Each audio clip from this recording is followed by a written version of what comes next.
think are going through the camps of both presidential candidates right now?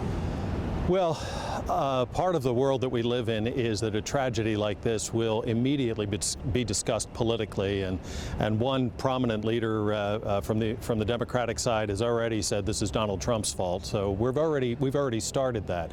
What will happen is this: the Republicans will attempt to see this and portray this and get people to see this as a law and order issue. That's always a winning issue for Republicans. It has been since the days of Calvin Coolidge. Democrats, for their part, will try to make this a gun control issue, an issue of too many guns in the United States, and that's going to be how the two candidates will talk about it, and that's going to be how their proxies will talk about it.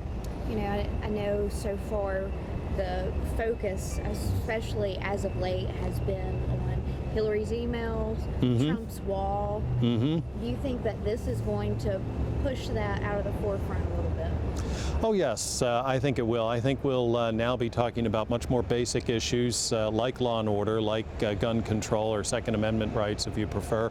We'll be talking about race relations. We'll be talking about policing. There's been a lot of anti-police rhetoric out of the White House and others over the last year and a half.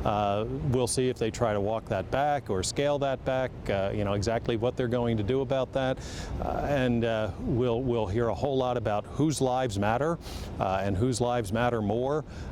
It's going to be a more comprehensive sort of conversation. It is also going to be a much more contentious and a much more unpleasant sort of conversation. Do you think that, and this is going to sound a little harsh, and I don't mean it to, but do you think that, you know, for tragedies like this gives an opportunity for one or the other political presidential candidate to come out ahead? Well, in a situation like this, particularly in the context, as I mentioned, the Republicans will want to talk about law and order, the Democrats will want to talk about gun control. Of those two issues right now, it seems to me that law and order is going to be the more potent of the two, simply because there are more people concerned about it, and sort of everybody's in favor of law and order. Not everybody is in favor of particular restrictions on the ownership of guns. So I think that you'll probably, whether they try to or not, I think you'll see Republicans taking advantage of this, and I think you'll see Democrats trying to forestall that, either by doing a sort of Me Too, you know, we were for law and order before you were, or by changing the conversation to either race relations or gun control. Do you think that the American people should kind of keep certain things in mind or look for certain things in particular with these candidates? I do.